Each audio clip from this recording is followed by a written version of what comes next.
Legendary Speedway. Wait a minute. Jay Leno and Tony Stewart together in the same car? That's like trying to mix oil and water. Hey, I know this magazine.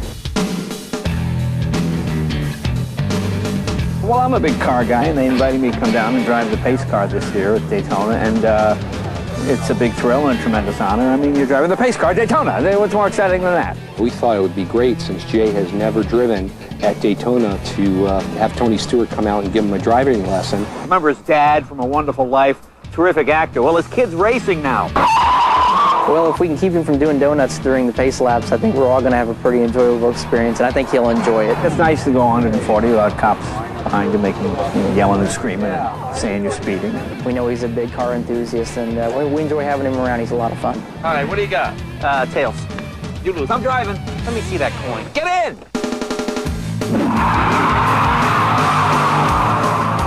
It took a lot of intestinal fortitude for Tony to get in the same Firebird with Jay. He's not a professional race car driver by any means. The track seems huge when you stand there. Then you go around it at 60, and it still seems pretty big. And you go on 100, and it seems smaller. And you go on 130, and you go, suddenly this is like a two-lane highway, you know, and you realize how much skill these guys really have.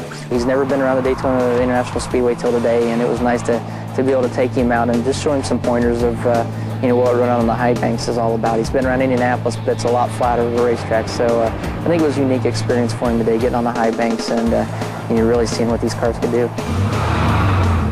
Just like PlayStation 2, huh, Tony? Tony? You know, driving is one of those things that everybody does it. Everybody thinks they're pretty good at it. It's like when you go to a bar and karaoke night, everybody thinks they're a singer.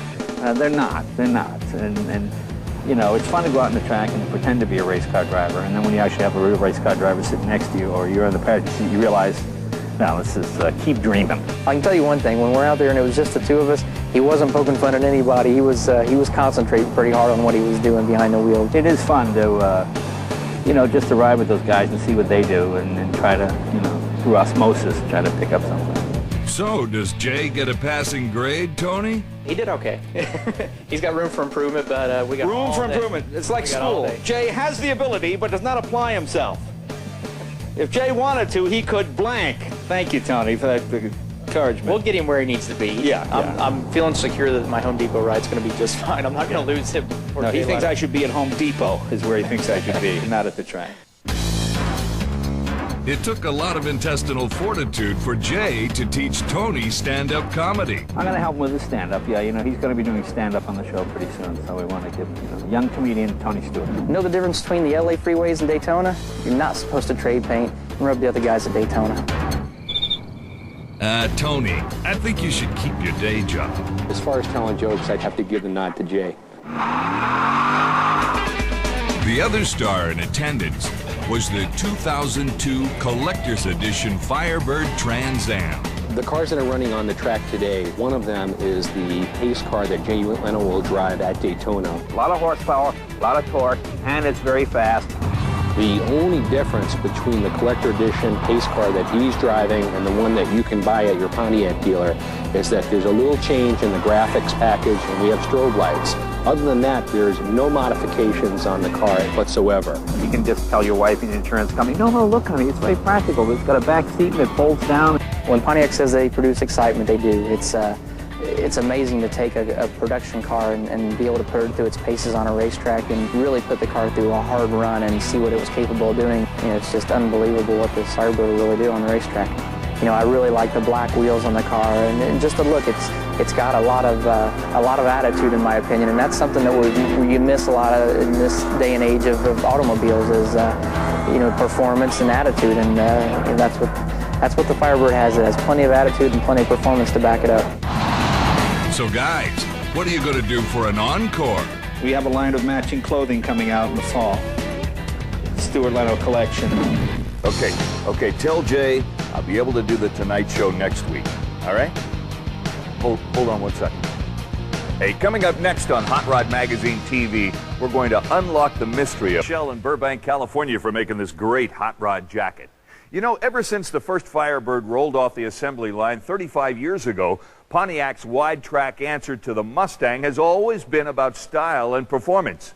As 2002 is the final year of the Firebird, we felt it was only right to give the car a tire-smoking send-off, hot rod TV style.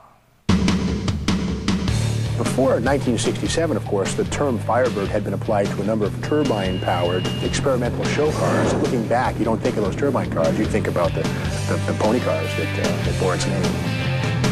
Since 1967, the Firebird has always been the quintessential muscle car. The Pontiac Firebird has been the performance icon for Pontiac over many years. It typifies the best of what a Pontiac can be. Great looks, style, performance, tremendous roadability, great handling, and look at me styling. Right from day one, the Firebird never pulled any punches when it came to driving excitement. Pontiac came right out of the box with performance versions of the Firebird. They had a Ram Air version in '67 when the car was introduced. When they introduced the 400 in '67, the corporation rules again applied that they did not want cars with ridiculous car weight to cubic inch displacement equations. What they did, Pontiac, is they put a throttle stop on the carburetor linkage that kept it from getting full throttle opening. And of course, once that became common knowledge, it took maybe about a minute and a half to get that off. With its bold, take-no-prisoners styling, the Trans Am is Pontiac's ultimate bird of prey. Trans Am has always been a very noticeable car, from the screaming chicken on the hood gears to the shaker, big wings, but it had the performance to back it up. The Trans Am has become a symbol of our pop culture, a celebrity that stands out in the crowd, a superstar with headlining roles in Hollywood blockbusters and primetime television shows like Knight Rider. Let's maybe forget that show, because that little light on the front, I don't know what that was. And David Hasselhoff hasn't grown on me yet. I don't know. Knight Rider was not a standout moment like Smokey and the Bandit was for the Trans Am.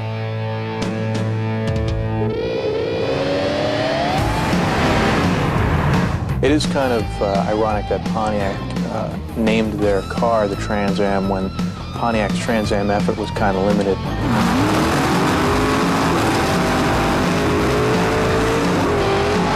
Despite the lack of road racing success in its early years, the Firebird evolved to become the weapon of choice on the drag strip for both weekend warriors and NHRA superstars.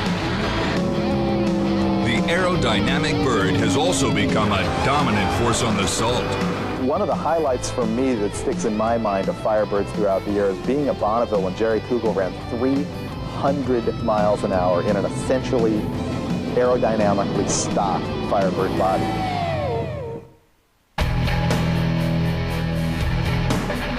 The performance legacy that began in 1967 lives on today with the new 35th anniversary collector edition Trans Am. The amazing thing about the modern Firebird, and specifically the Trans Am, is that we've got ABS, we have brakes that can stop us like no brakes ever before, we've got fuel injection, which gives us fuel economy like never before, and power. I mean, we've got 320 or more than that horsepower out of this car right here. It'll boil the tires as long as you want it to, something you wouldn't have imagined, say, 15 or 20 years ago out of a Trans Am, or any car for that matter. Down to the bone. Anything you want it to do, it does. I mean, it's got attitude, it's got horsepower, and when you call for the horsepower, it comes right away. It's got just as much attitude as I do. This year marks the end of a chapter of storied Pontiac history. With a 35-year legacy, the Firebird has really just made its mark in the automotive world. The Firebird will be missed, but not forgotten. I can't imagine what Pontiac could do to top it. It's got a tough act to follow. Wow, Jay Leno's show. That'd be great. For once, a real TV show. Hey, hold on one second. Hold on. That's all the time we've got for today's show. Until we return next week, be sure to pick up a copy of this month's magazine and check out our website at hotrod.com. I'm Mike Moran. Thanks for watching Hot Rod Magazine TV. Yeah, that'd be great. Mañante.